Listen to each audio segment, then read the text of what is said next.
Thank you for taking the time to view this presentation. I'm Sean Schleiser, Superintendent of District 63. We'll share information about a potential bond referendum that is under consideration to address substantial facility needs throughout the district. In August, the Board of Education will be making a decision regarding whether or not the district will hold this referendum, which, if the board does approve it, would appear on the November 2026 ballot. I'm Jordy Camps, Assistant Superintendent of Business Services, and I'll be presenting with Dr. Schleiser. Since 2023, we've conducted a rigorous, data-driven evaluation of our district. This wasn't just about bricks and mortar. We analyzed how our buildings impact learning for every child. Our due diligence included professional enrollment forecasts, which I'll talk about in a minute, and state-mandated safety and facility audits. Most importantly, we listened. By 2024, we had a strategic plan in place that reflects feedback from over 500 community members, and everything we are presenting to you is rooted in that plan.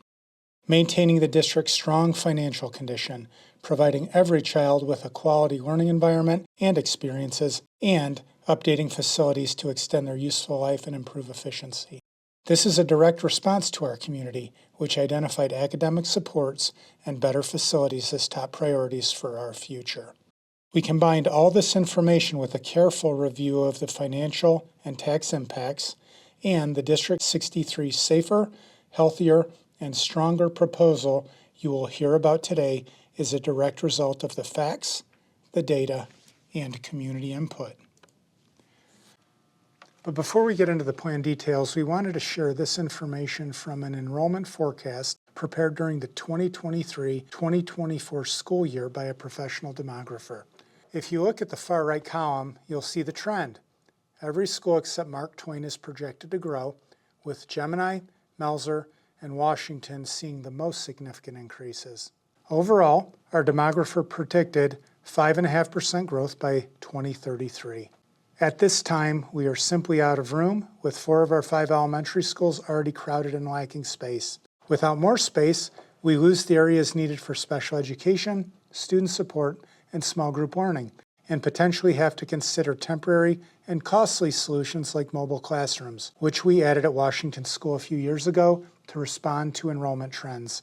Additionally, in recent years, we've lost art and music rooms entirely due to overcrowding, forcing teachers to rove from classroom to classroom with their supplies on a cart, compromising the educational experience for children in the fine arts. So what does all this mean for our buildings? Our district serves students across 7 sites, from our Early Learning Center to Gemini Middle School. The district's schools range in age from 6 to 70 years old, with the average being 59 years old. 5 of the 8 buildings are at least 64 years old. This is a good point of reference as we walk you through the district's infrastructure needs. These schools are at the heart of our community, but as we look at them today, we have to recognize that educational needs have changed significantly since they were built. And while Gemini was recently updated, our elementary schools face a growing gap in facility quality and parity. To address these issues, we began by reviewing the findings of the district's facility assessment, health and life safety survey, and educational alignment study, which provided a comprehensive list of needs including worn and deteriorated finishes, lack of natural light, poor acoustical separation between spaces, accessibility limitations, aging infrastructure, and site safety issues. Let's go into detail. Let's start with safety, a high priority. We need to update entrances at Gemini, Apollo, and the Family Resource Center for enhanced security. We also need better separation between bus, parent, and pedestrian traffic. Accessibility is also important. Our goal is to provide fully accessible facilities for students, staff, families, and visitors. Mark Twain, Melzer, and Washington lack an accessible route to their main offices. Restrooms at all 5 of the elementary buildings are in need of accessibility improvements. All of our elementary schools also need elevators. In the photo you see a chairlift, our current elevator of sorts. It is slow, often unreliable, and when in use, it largely blocks the stairs for everyone else. Most importantly, when these lifts break down, our staff is forced to manually assist students between floors. This is a safety concern for both students and staff and falls short of the accessible, dignified environment we want for District 63.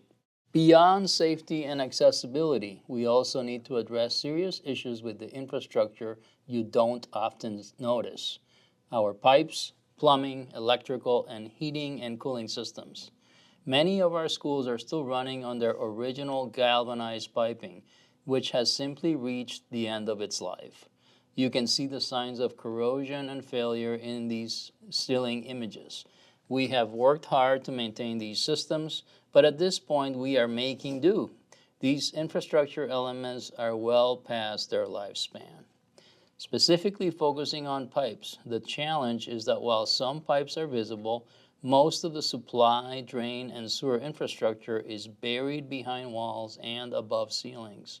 Instead of waiting for a catastrophic leak and doing one-off repairs, our plan will address these problems comprehensively and proactively. We'll replace original fixtures and failing infrastructure systematically, which is far more cost-effective than dealing with emergencies one at a time. Likewise, our heating and cooling systems, some of which are as old as our buildings, are inefficient and require significant ongoing maintenance. And there are other challenges, including inconsistencies in room size and layout across the district, with many rooms out of line with current space needs and modern standards. Special education programs use makeshift spaces for things like motor and sensory rooms. We lack accessible bathrooms in many schools as well as storage for equipment and supplies. Only Apollo has a dedicated gymnasium, while the other elementary schools use a shared space for lunch and physical education, which creates a number of challenges. We also lack adequate meeting spaces at a number of schools. Our instrumental music program has been pushed into stairwells, hallways, and other spots. Let's talk about lighting. There's a lack of natural light in some classrooms and schools, particularly at Apollo. Additionally, we need to transition the entire district to LED lighting because fluorescent lighting is being phased out industry-wide, making bulbs and parts more expensive and harder to find. Interior lighting upgrades ensure we align with modern safety and electrical codes, creating bright, safe environments while cutting our long-term utility and maintenance costs. Before we discuss proposed solutions and associated costs, I want to highlight and clarify that the district always looks at its current operating reserves, our savings account, if you will, to fund capital improvements.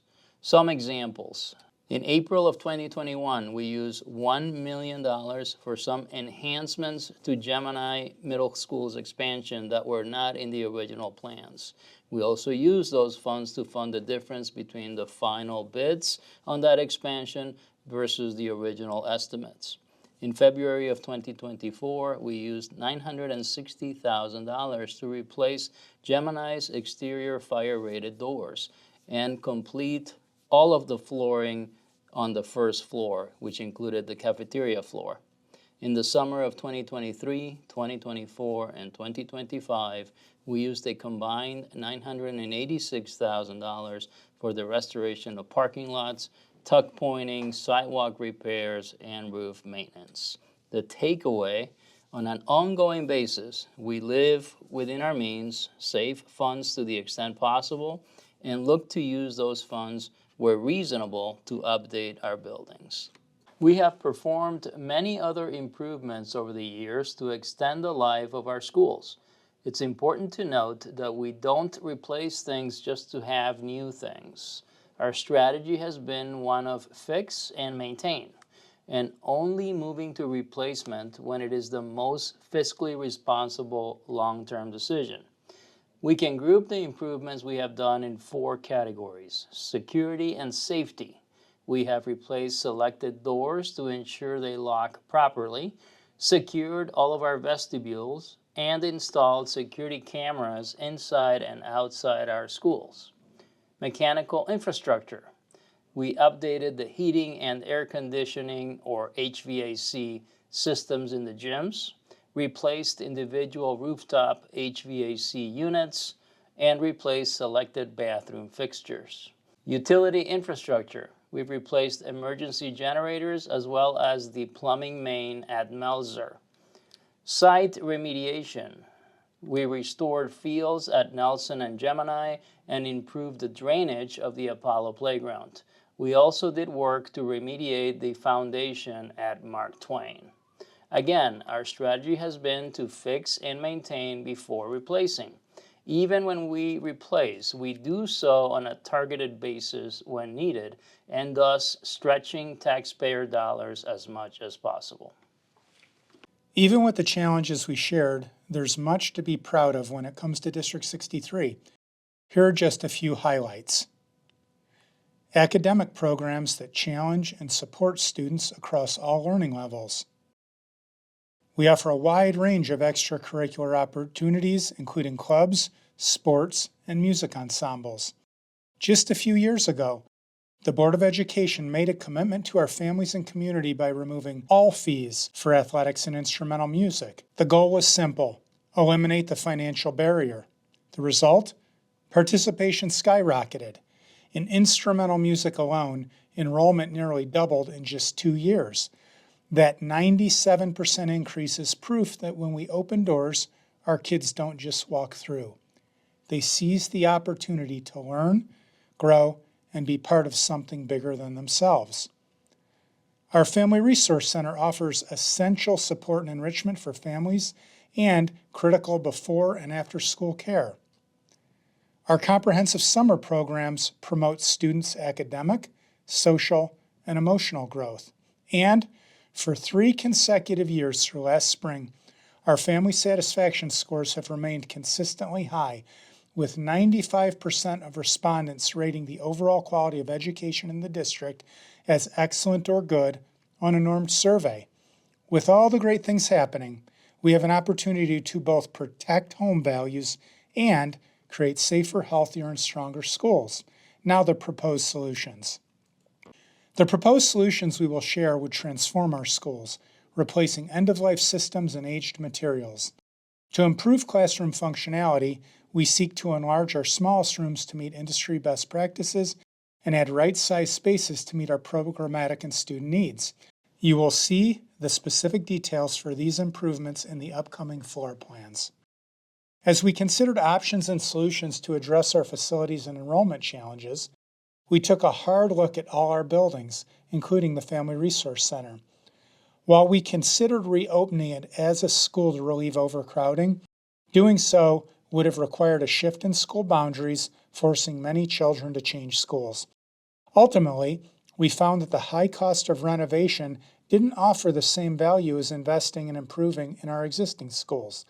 By focusing our resources elsewhere, we were able to maintain our current school boundaries while protecting the vital programming already offered at the Family Resource Center. This classroom is an example of what could be achieved. It has a bright and clean interior with ample space. In classrooms, we would add new ceiling tiles, marker boards, LED lighting, and temperature controls, and include new heating and cooling in the spaces where heavy renovations occur. Classrooms would also have new furniture.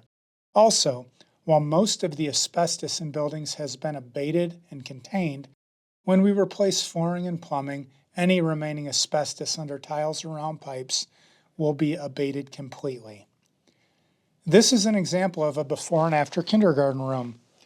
On the left side is one of our current kindergarten rooms, and on the right is an example of a modern classroom that is well lit with new finishes including paint, ceiling flooring, as well as new casework and shelving. Most kindergarten classrooms in the districts are too undersized to support the play-based curriculum model we use with students. Kindergarten classrooms at each elementary school are either being provided within a new addition so that they can be right-sized, or would be heavily renovated in order to create equitable learning spaces and environments across the district.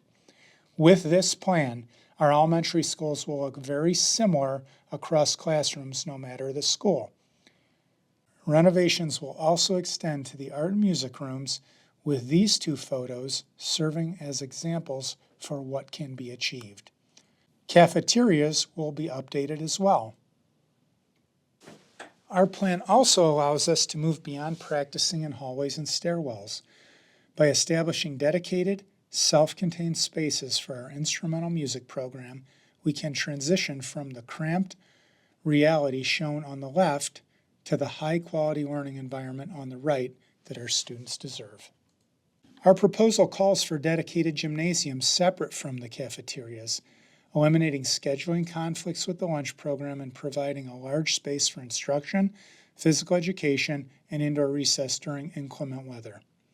The gyms would accommodate 2 classes simultaneously, provide ample equipment storage, and feature new bleachers for assemblies and family events like plays, learning celebrations, and concerts. Furthermore, the design incorporates a secure, independent public entrance that allows visitors to attend community events without accessing the main school building, enhancing overall school security. We also plan to modernize our libraries. The photo on the left shows a current District 63 elementary school library, while the image on the right illustrates the type of renovated, contemporary space we aim to create. I'll be walking you through the conceptual plans developed to meet our district-wide needs. Please keep in mind these are not final designs. They are test fits to see how we can best improve learning environments, address aging infrastructure, and meet long-term facility goals. On the floor plans, orange indicates a new proposed addition, while areas slated for light or heavy renovation are noted in text.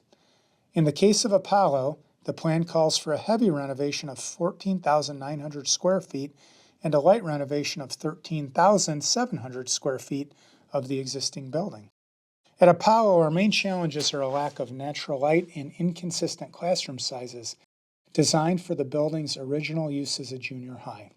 In developing this plan, we explored various options for configuring space within the existing classroom wing that will be demolished and replaced with parking, represented in the yellow area on the slide, but found that even when gutting the space down to the structure and exterior walls, we could not achieve the necessary number of classrooms without a new addition to the building, significant cost, and other concessions.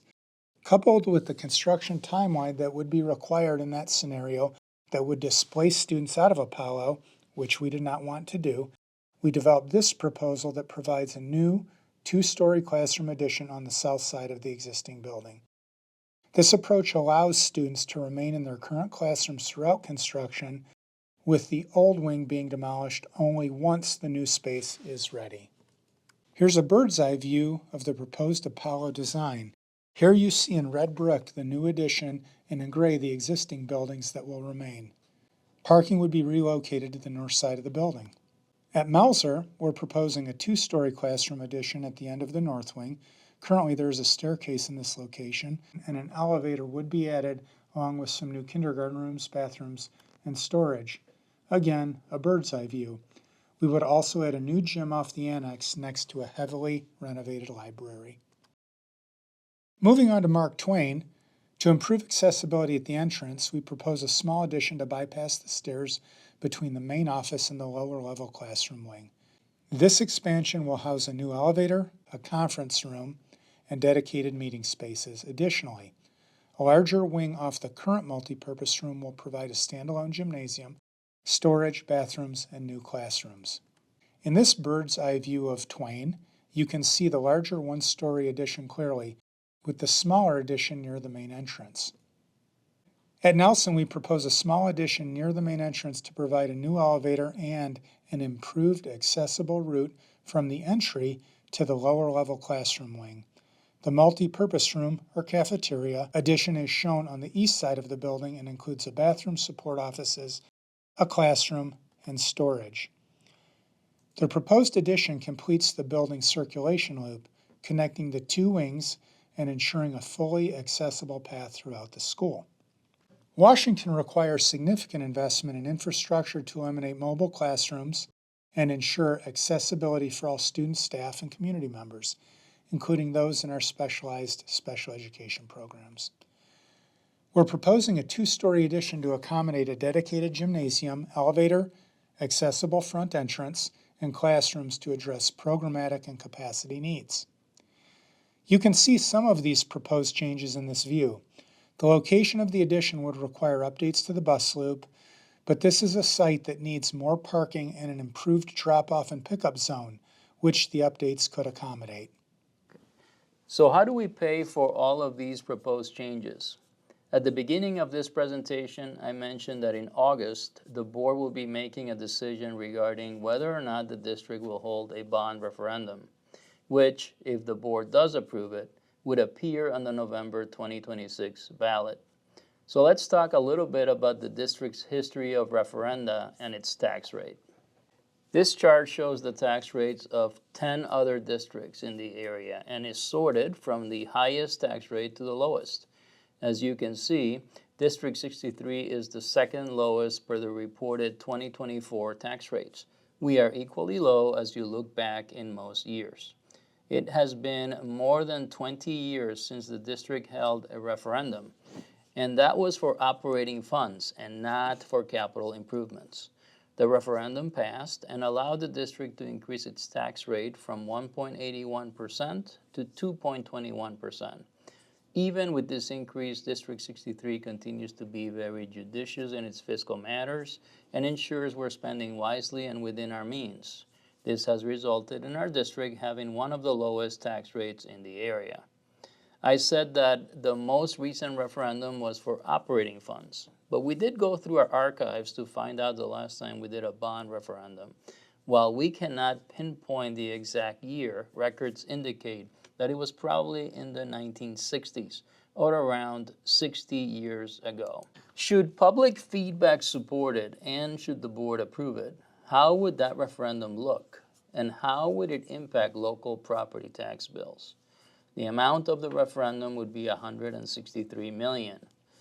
The repayment term would be 25 years, and the estimated increase in annual property tax bill for a $350,000 median home value would be $423, or $35 per month.